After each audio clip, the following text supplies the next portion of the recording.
Okay, hello engineers and students. Ang gagawin natin ngayon, mag-a-answer tayo ng mga problems about the parallel operation of DC generators. But take note, yung mga problems na sasagutan natin ay yung mga problems na ang ibibigay na given ay yung mga external characteristics. So kapag sinabi nating external characteristics ay yun yung merong no load and loaded condition. For example, ibibigay yung no load current, ibibigay din naman yung loaded current, ibibigay yung no load voltage, ibibigay din naman yung no load voltage, yung loaded voltage. So ganung mga problems yung sagutan natin dito. So kapag gano'n yung problems, meron tayong summary dito ng steps na gagawin natin, from 1 to 3, steps 1 to 3. So for our step number 1, kailangan gawin natin yung table. So this is only a suggestion 'no, kung paano natin sasagutan yung mga gano'ng problems 'no. So ang gawin nating table is ito, para sa generator letter A and generator letter B na kung saan yung dalawang generators na 'yan merong corresponding rows and columns 'no, for the loaded and no load condition. And then ano-ano yung ilalagay natin sa loaded and no load conditions ni generators A and B. So kung ano ang ibibigay na terminal voltage kapag no load and loaded, and also kung ano ang ibibigay na power kung no load or loaded. So ganun din naman 'no, kung ano din naman ang ibibigay na current ano, sa loaded condition, okey? So, ibig sabihin bakit ba naka-or yung power or current? Ang susundin natin kung ano ang ibibigay ng problem. Kung nagbigay si problem about sa power, si power ang ilalagay sa table. Kung ang ibinigay ni problem is about the current, no load current and loaded current, yung current yung ilalagay sa table. And then, after natin ma-create yung table na yon, dito tayo sa number 2. So, we will be going to graph 'no, yung nasa table natin sa number 1.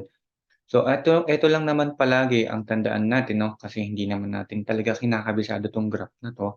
Kailangan meron tayong ability 'no, kailangan alam natin paano 'to graph, hindi lang siya kinakabisado.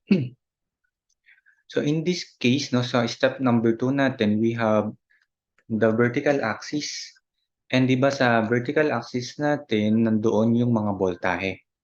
And sa ating horizontal axis nandito naman ngayon yung mga current or power 'no, current or power.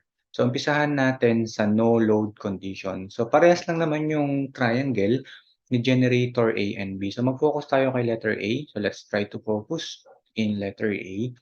So kapag no load condition, ang terminal voltage natin mataas 'yan. So mataas ang voltage sa no load condition. And once nagkaroon na 'yan ng load, mas mababa yung voltahe na 'yon. So gano'n yung tandaan natin 'no, mas mataas ang no load condition kaysa sa loaded condition, or in terms of our step number 2, sinabi na lang natin siyang full load condition. So gamitin na lang natin 'no, full load condition. And then dahil nga no load 'yan, understood zero yung ilalagay niyo dito kasi walang load 'no, walang load current, walang load power. Kaya naman nandito 'yon. So nandito lang naman 'no, yung current natin. So kanina 'di ba, sa boltahe natin, sabi natin mataas yung no load condition kaya umakyat tayo ng mataas. Pero yung current natin sa no load condition, zero siya, kaya hindi tayo magta-travel horizontally. So there is no travel 'no, kaya dito lang mismo yung no load condition natin. And then next, sabi nga natin again, kapag naging loaded na 'yan, dito na tayo sa loaded.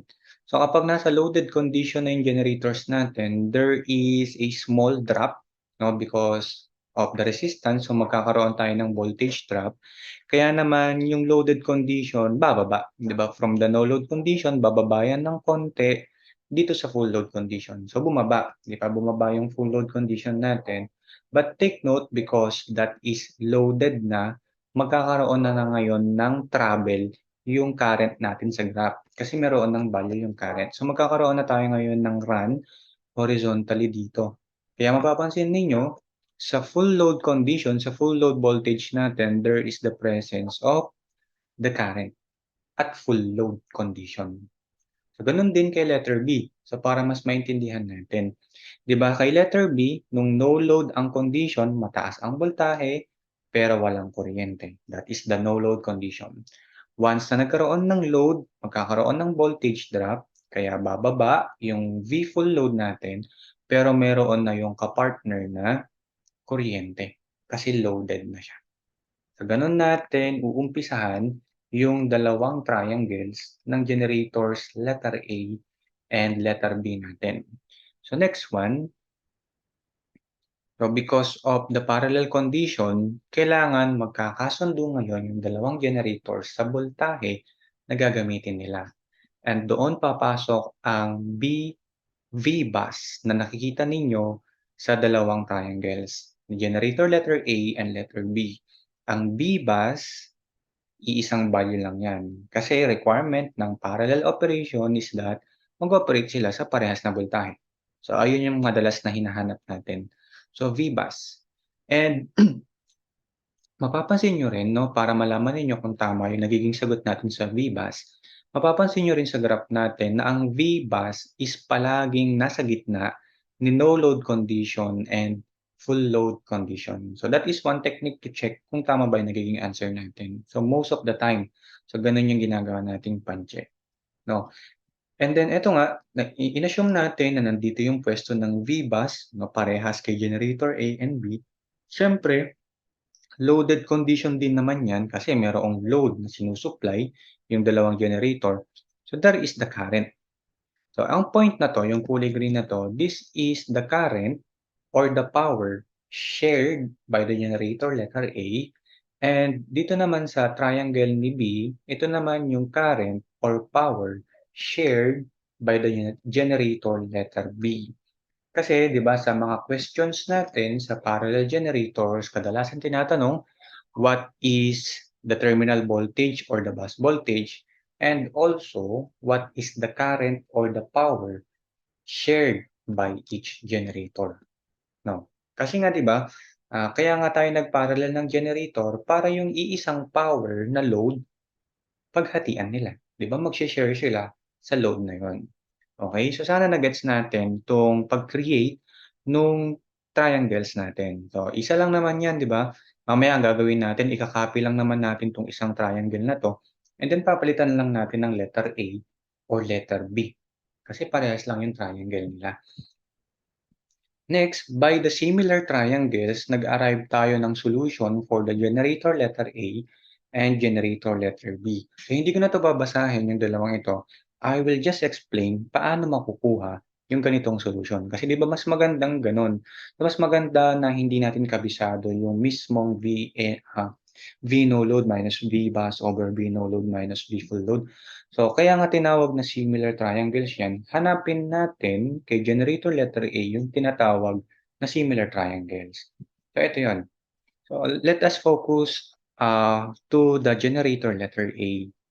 So, we have two triangles here. So, sana nakikita ninyo that the two triangles in generator letter A is the smaller triangle and the second triangle is the bigger triangle. Okay, so paano nakuha yon? So let us focus first in this left side. This is all about the height. Now, this is the height. So paano nakuha yung height na to? So ang ibig sabihin ng kulay yellow natin na part, 'di ba sabi natin about sa height ito, ang nasa taas is height ni kulay green or height of the smaller triangle divided by the height of the bigger triangle. Ulitin natin, no? Height of the smaller triangle over the height of the bigger triangle. And ito yung green, di ba? Yung smaller triangle natin. And paano tayo nagpapakita ng length sa geometry natin, di ba? Sa ating coordinate system, ang pagpapakita ng length vertically is y up minus y down. So yung mas mataas, V no load kay A, minus yung mas mababa. So that is the height of the smaller triangle. Sabi nga natin, divided by the height of the bigger triangle. Focus on the yellow triangle. This is the y up of the yellow triangle and this is the y down of the yellow triangle. Kaya VNL minus VFL. So, sana malinaw, no? Yung solution natin at the left part, no? Ito yung left part solution. And now, let us discuss paano naman nakita itong right part of our equation. Focus pa rin tayo sa dalawang triangles, hindi nagbabago yan, yung smaller and bigger triangle. So kung kanina height ang pinag-usapan, smaller over bigger, sa right side natin, smaller over bigger pa din. Pero base na. So yung horizontal length na. And paano tayo nagpapakita ng horizontal length? X right minus left. Ibig sabihin, kaliwa minus kanan. So, yung smaller natin is kaliwa, di ba? IA minus 0 over yung malaki. So, yung malaki natin is full load, di ba? I full load minus kaliwa, 0. So, always 0 yung kaliwang part natin. No? Kasi nasa no load condition yun. The next, para mas magets pa nga natin, dito tayo kay letter B. Diba kay generator, letter B. So actually, diba kung tatanggalin ko to, so para luminis, mamaya, focus tayo kay letter B. Ganun din, diba? Here is the smaller triangle and the bigger triangle is ito naman. So dapat kapag similar triangle kasi magkamukha sila.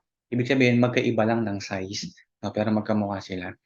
So umpisahan ulit natin, maliit over malaki. Diba? And ang nasa kaliwa natin, pinag-uusapan ang height.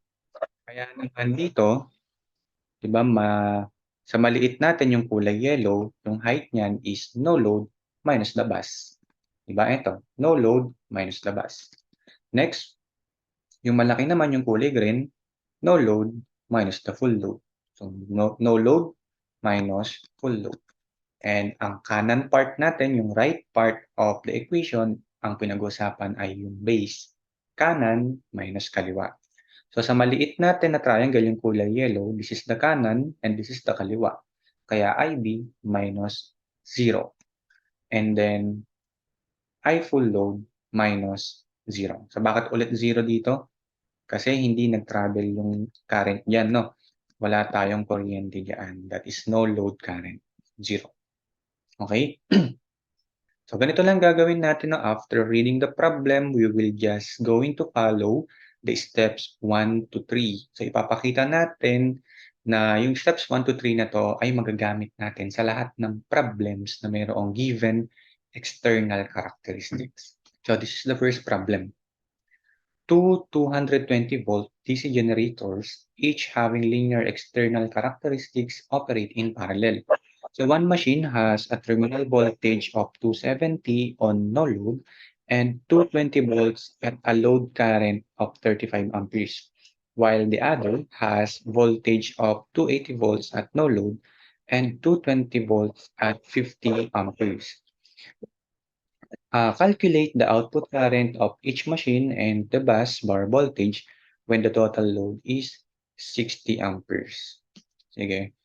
Ang gawin natin, let us follow the step number 1.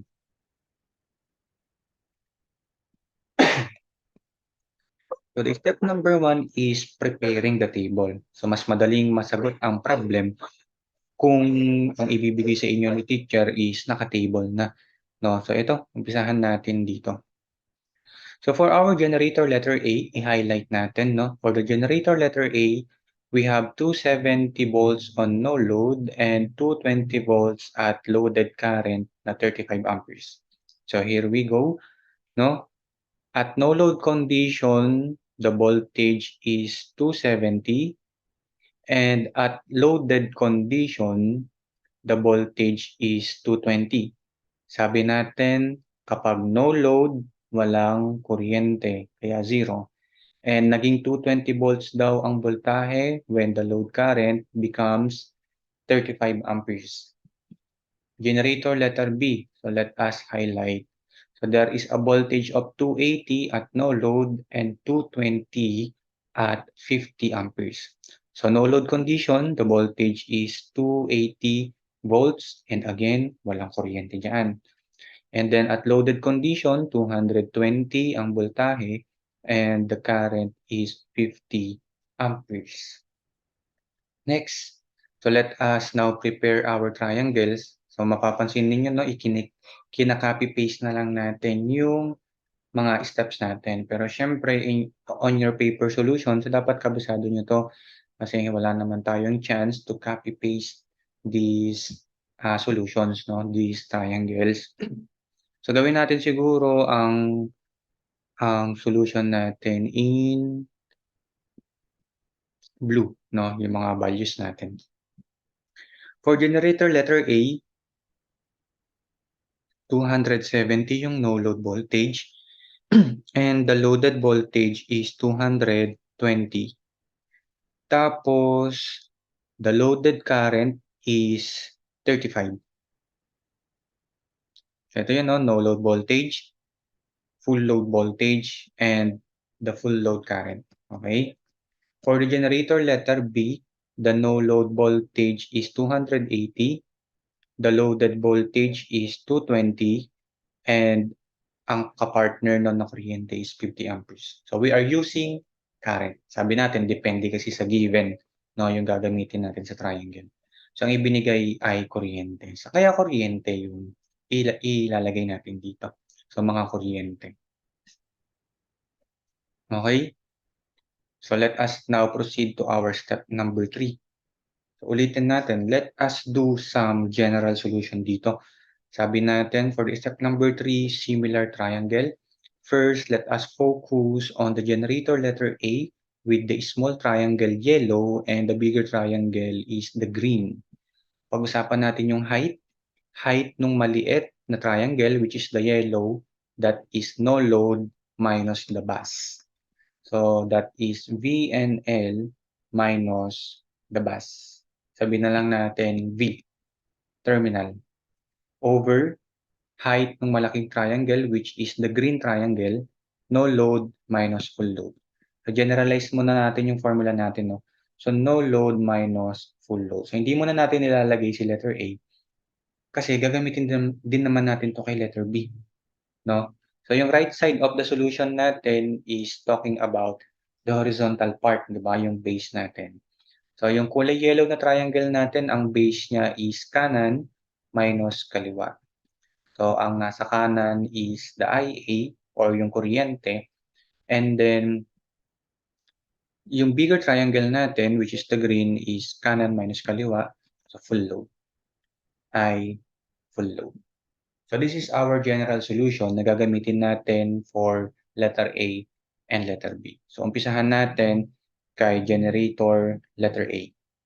So for generator letter A, the no load voltage is 270. We are looking for the terminal bus at terminal voltage over, again, the no load voltage is 270. The full load voltage is 220. So we do not know what is the value of the current kay letter A. No? Kapag ano na siya, kapag nag-share na sila. Ito yon, we do not know what is this kuryente. So hindi natin alam yan. And for our generator letter A, we know that the full load current is 35. So konting ayos lang na by cross multiplication, mako-cross multiply si 35 sa quantity ni 270 minus terminal voltage yung nasa taas. And then eto, di ba, 270 minus 220, this is 50, tama ba? And the 50 will be cross multiplied to IA. And then, sige, let us distribute the 35. The 35 times 270 is 9450. 9450 minus 35 of the terminal voltage equals 50 IA. Next, siguro ilipat natin si terminal voltage dito. So, siguro ang gagawin natin, no, for our every solution, let us always isolate the constant term, yung walang kasamang variable. So, isolate natin si 9450, kaya ang gawin natin, ilipat na lang si VT. So 50 IA, so from negative, magiging positive na ngayon yung 35 VT natin, and this will be our equation number 1. Okay? Next, let us now proceed to our solution. Pagdating naman kay generator, letter B. So, di ba sabi natin for our step number 3, we are going to use the similar triangles on both generators. So, after ni generator letter A, proceed tayo kay generator letter B. So, again, sa generator letter B natin, this is the bigger triangle and this is the smaller triangle. So, unahin natin yung height ni maliit over height ni malaki. So, yung height ni maliit, yung kulay yellow is no load minus the terminal voltage. So, VNL ni B is 280 and we are looking for the terminal voltage. So, over yung malaki naman is no load minus full load. So, the no load voltage of B is 280 and the full load voltage is 220. So, that is equal to, again, the right part is the horizontal side. So, that is IB minus 0 sa smaller natin. So, this will be IB over I full load minus 0 sa bigger triangle natin. So, the full load current is 50 and minus 0. Ganun lang din ang gawin natin. Ayusin natin siya. 50 times the quantity of 280 minus VT equals 280 minus 220, that is 60 na i-cross multiply natin kay IB. And then again, 50 multiply natin, distribute si 50. So 50 times 280, that is 14,000 minus 50 of the terminal voltage equals 60 IB. And then for our final equation in this number 2 solution, isolate natin si 14,000. So 14,000 is equal to 60 IB plus 50 VT. This will be our equation number 2. No. And then lastly, mapapansin nyo naman siguro na hindi natin alam what is IB, what is IA, and what is the terminal voltage. So we have 3 unknowns here. And sa mathematics natin, in order to solve for 3 unknowns, we need 3 equations. So meron pa tayong hindi nagagamit dito. The total load is 60A or 60 amperes. Ibig sabihin, si generators letter A and letter B, paghahatian nila si 60 amperes. That means in our mathematical equations, yung current na isusupply ni generator letter A at saka yung current na isusupply ni letter B, kapag pinagsama yon, ayun yung total na current na nasa loob. So, that is equal to 60. And that completes our 3 equations, 3 unknowns. So, 3 equations, 3 unknowns solution using the calculator. Diba meron tayong ganitong function sa calculators natin. So, para hindi tayo malito, let us create the table. Ilalagay natin dito lahat ng katabi ni IA, lahat ng katabi ni IB, lahat ng katabi ni terminal voltage, but take note, no, always dapat silang naka-equate sa constant. Kaya ganun yung sinabi ko kanina, no, na ang gawin na lang natin, ihiwalay palagi si constant. No? So, ganun na may nakikita natin. So, from our equation number 1, highlight natin muna. So, this is our equation number 1. So, the equation number 1, meron siyang katabi kay IA, which is 50. Hindi present si IB, kaya 0. Ang katabi ni terminal voltage is 35. And ang constant term na nakahiwalay is 9450. So, ganun lang siya kadali sa calculator. For our equation number 2, ito, wala ang IA. Walang katabing IA. Wala tayong makikitang IA, 0. Ang katabi ni IB, 60. And then, ang katabi ni terminal voltage is 50. Samantala, ang constant term naman is 14,000. And then lastly, for our equation number 3, so napakadali naman nito, no? Huwag na natin i-highlight. So for our equation number 3, merong 1 yung IA. Diba kapag hindi visible, 1 yun. Merong 1 yung IB, hindi present ang terminal voltage, and the constant term is 60. Sa calculator kasi, kapag nakumpleto na natin yung table na yan, ipapakita na niya what is the IB and what is IA and the terminal voltage. So sa calculator na gamit ko, this is mode 5 number 2. And sa mga bagong calculators, no, sasabihin naman nila doon 3 equations, 3 unknowns. So dito tayo. So 50 ang katabi ni IA, walang IB, 35 si VT, and then 9450 yung constant. And then for the second equation, 0 yung IA, 60 IB, 50 VT, and then 14,000. For our last equation, we have 1, 1, 0, and 60. So the current kay letter A is 23.57. So 23.57 amperes. The current in letter B, generator letter B, is 36.41 amperes. And our voltage is 236.3 volts. So actually, these are parts of the answers na, di ba? So check na muna natin. So the IA is, again, no, nakalimutan ko, 23.57. So that proves the 23.6. Ano pa? For generator letter B, 36.41. So that proves 36.4 current kay generator 2. And then lastly, sa unang part natin, 236.3 na terminal voltage.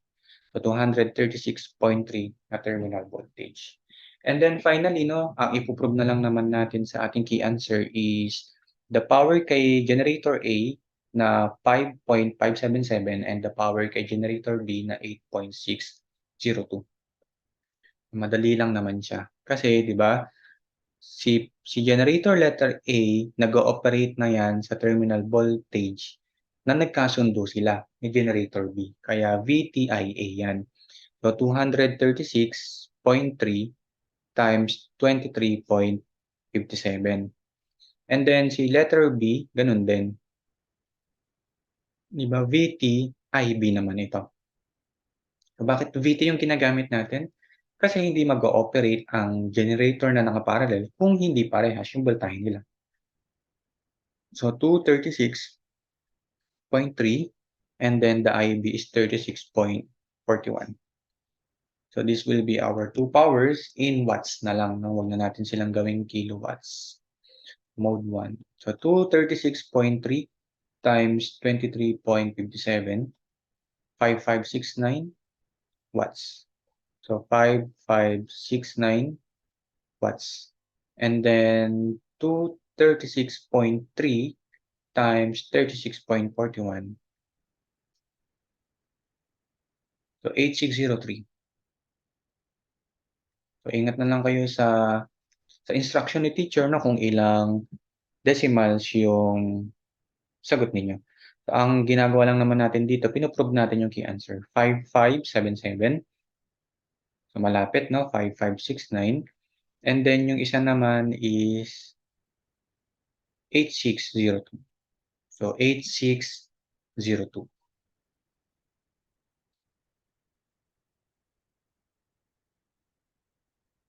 So that proves our answer. So let us now proceed in this problem number 2. So two shunt generators, each with no load voltage, running at parallel. Their external characteristics can be taken as straight lines. Generator A is rated 250 when the voltage is 119 volts. Generator B is rated 200 kilowatts at the full load voltage na 116 volts.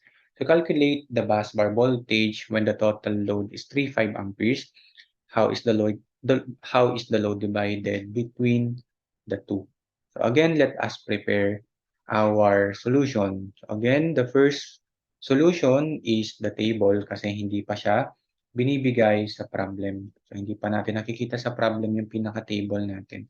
Sige, lista natin yung parameters na binigay. So we have generator letter A, i-highlight natin. Generators A and B, merong parehas na 125 volts at no load. Diba? Each with no load voltage. So lagay na natin parehas. The no load voltage kay A and kay B is parehas 125. So eto na ngayon yung external characteristic. Kay letter A, 250 kilowatts when the voltage is 119. So when the voltage at loaded condition is 119, ang kanyang power is 250 kilowatts. And di naman talaga tayo naglalagay dito, di ba, sa no load, power, and current natin. Kasi wala namang laman yan. Kasi walang load. And for our generator, letter B, 200 kilowatts, and then 116. So 116 volts ang kanyang voltahe kapag loaded. Ang power naman is 200 kilowatts. Second is our triangle. Ikakopy lang natin to.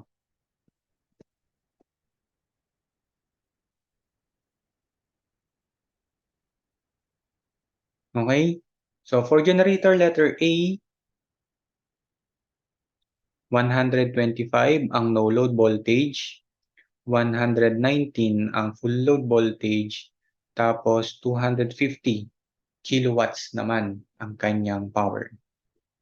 And for generator letter B, 125 din ang no load voltage, 116 naman ang full load, and then the power here is 200 kilowatts.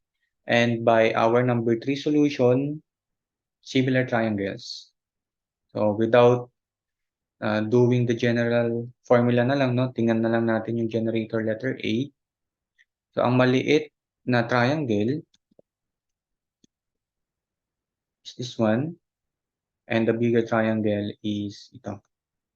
So from the maliit na triangle, 125 minus the terminal voltage over yung height ng malaking triangle, no? 125 minus 119 equals yung base ng maliit, IA or PA minus minus 0. So power na yung gagamitin natin, no? That will be PA over yung mas malaki, PA minus 0. So power ang pinag-uusapan, baka kasi mailagay ninyo 250 minus 119. So mali yun. 119 is a voltage. So ang power natin dito is 250 kilowatts. So gawin na lang natin K, no? Next, by cross multiplication, 250K times 125 minus 250K. So ganito na lang muna. Minus VT equals 125 minus 119 is 6. I-cross multiply natin kay PA. So nung tayo is na ganun na distribution, so this will become 250K times 125 plus 250K times VT. Minus ito. Equals 6 PA. So gawin pa din natin yung technique natin, ihiwala yung constant. So 250K, 125 equals 6 PA plus 250K times the VT. And for our generator letter B, tingin na tayo ulit dito. Maliit na triangle and this is the bigger triangle. So yung height ng maliit, no load minus the terminal. So 125 minus the terminal voltage. Over, yung malaki naman yung kulay green, no load minus full load. So 125 minus 116. This is equal to kanan minus kaliwa. So the PB, hindi natin alam, yung sinishare ni B, over yung malaking triangle, kanan minus kaliwa. So 200, so take note, no, this is 200K minus 0. Next, cross multiplication again. So 200K will be cross multiplied to 125 minus VT. And then 125 minus 116 is 9. Na i-cross multiply natin kay PB. So this will be 200K times 125. So diretsuhin na natin na ililipat si VT sa kanan. So this will be 9PB and then magiging positive na yung multiplication ni 200K and VT. So this is our equation number 1, no? And equation number 2. So equation number 1 and equation number 2. And for our equation number 3, so kailangan, di ba, kung power ang ginamit natin, kailangan yung pagkasamahin natin yung power na naka letter A plus yung power na naka letter B. Pero nasaan yung total power, no? So we do not know what is the total power. Pero di ba using the DC power, that is the product of the VT and the I total. So meaning, ang equation number 3 pala natin, kapag power ang binigay and kuryente yung nasa total, pwede natin silang i-convert. No, PA plus PB and ang the total current is 3,500 na i-multiply natin sa total voltage. And then sundin lang natin yung technique na pagsasama-samahin sa isang side lahat ng variables. So kaya magiging equal to 0 to.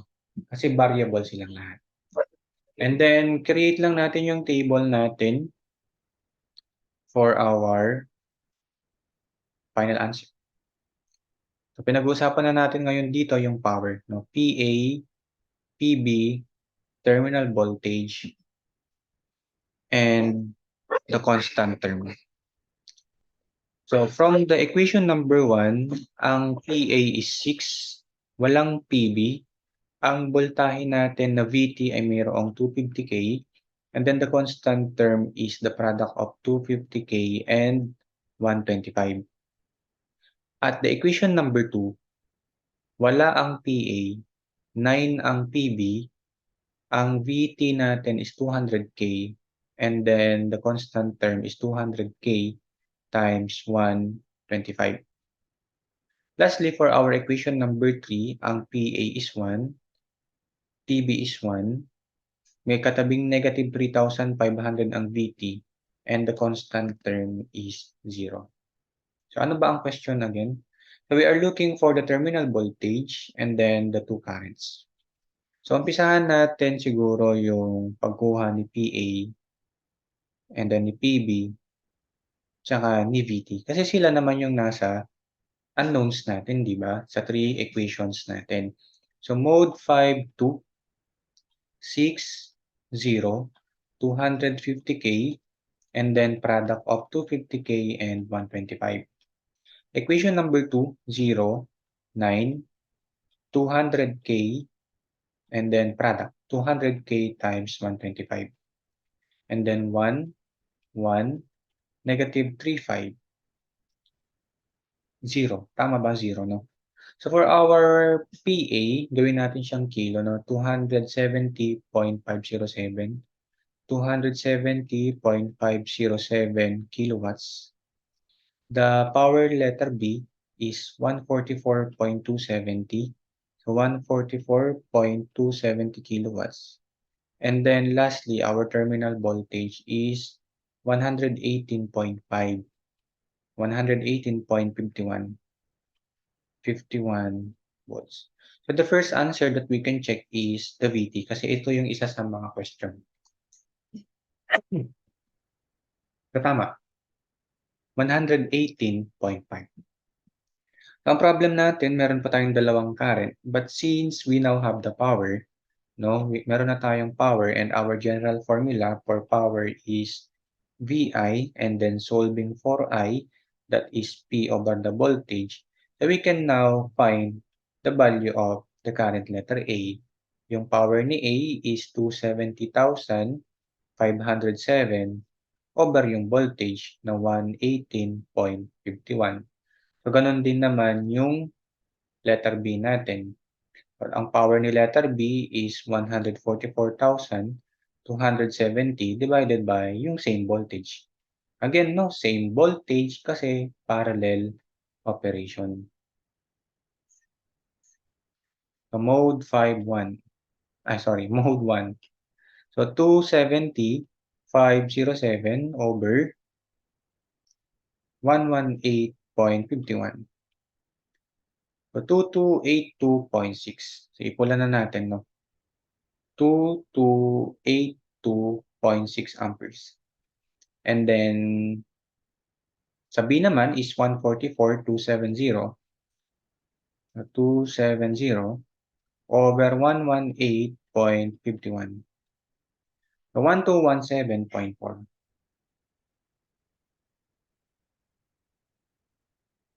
You can rewind naman tong video, no? Kung nabibilisan. So, ito. Parehas. 2283 and 1217.4. So, we still have our last problem.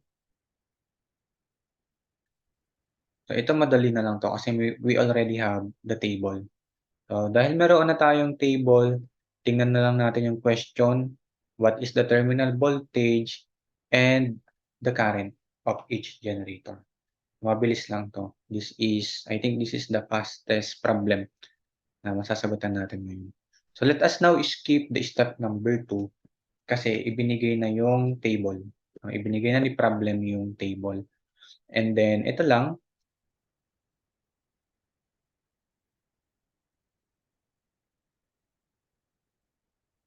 So, lagay lang natin. So, for generator letter A, the no load voltage is 400. The full load voltage is 360. And then the current at full load is 80. For generator letter B, the no load voltage is 420. The full load voltage is 370 and then 70 naman dito sa full load current. So, dito lang ulit tayo sa similar triangles natin. Ito yung maliit. Ito yung malaki. Kay letter A. Kay letter B, ito yung maliit. Ito yung malaki. So, for letter A. So, generator letter A. So, yung height ng maliit, no load minus the terminal. So, the no load voltage is 400 minus the terminal voltage over malaki, no load minus full load. 400 minus 360. This is equal to yung horizontal leg naman, kanan minus kaliwa. We do not know what is the IA. So, in terms of current naman tayo ngayon kasi current yung nasa given. No, kanina power. So, over yung malaki, yung kulay dilaw natin, 80 minus 0. So, by cross multiplication, we have 80 times the quantity of 400 minus VT. And then 400 minus 360 is 40. And then, i-cross multiply natin kay IA. So, what is the answer kapag 80 times 400? 32,000. So, by distribution, 32,000 minus 80 VT equals 40 IA. Finally, no, by isolating 32,000 sa left, meron tayong 40 IA plus 80 VT sa kanan. And this will become our equation number 1. So, focus tayo ngayon kay generator letter B. So, maliit na triangle sa height, no load minus the bus. The no load voltage is 420 minus the terminal voltage. Over yung height ng malaki, no load minus the full load. So, 420 minus 370 equals yung right side of the equation natin, yung horizontal leg na. No, kanan minus kaliwa. So this is only IB. Kasi hindi pa natin alam yan. Take note, no, laging hindi natin alam yon kadalasan. And then 70 minus 0. Cross multiplication, we have 70 times 420 minus VT. A quantity, no? Equals 420 minus 70, that is 50. Tama? Na i-multiply natin kay IB. So, cross multiplication ang ginawa. So, 70 times 420 is 29,400. Minus 70 VT equals 50 IB. And then, lipat natin. So, 29,400 equals 50 IB plus 70 VT. So, equation number 2. And finally, no, mag-share sila ng total load na 100 amperes. So, meaning, yung current na i-share ni letter A at saka ni letter B, magkakaroon ng total of 100 amperes. And this will be our equation number 3. And mabilis na to kasi we now completed our 3 equations na gagamitin natin kay calculator. So, ililista lang natin sila. Paano ba to? Sige. Isa pa ba? Sige, extend pa natin for the last time.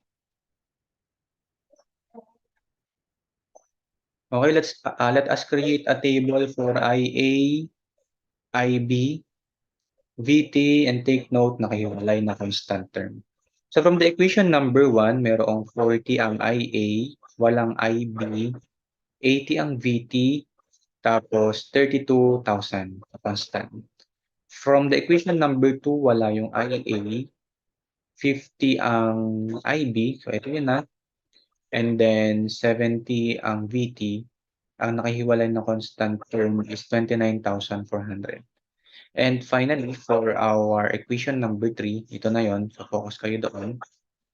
So meron tayong IA and IB, meron silang tag-isa, walang VT, and the constant term is 100. So by using our calculator na lang, we can now solve for the IA, IV, and the terminal voltage by using 3 equations, 3 unknowns. So 40, 0, 80, and then 32,000, 0, 50, 70, and then 29,400, 1, 1, 0, tapos 100. So our IA is 42.35. Next, ang kuryente kay B is 57.65. And the terminal voltage is 378.82. So let us check if this proves our key answer. Ito pala. 57.7, ito yon si IB. 42.3 si IA. And then 378.8, our terminal voltage. So I hope these 3 problems with our same steps helps you in answering problems parallel generators given the external characteristics, yung linear characteristics nila.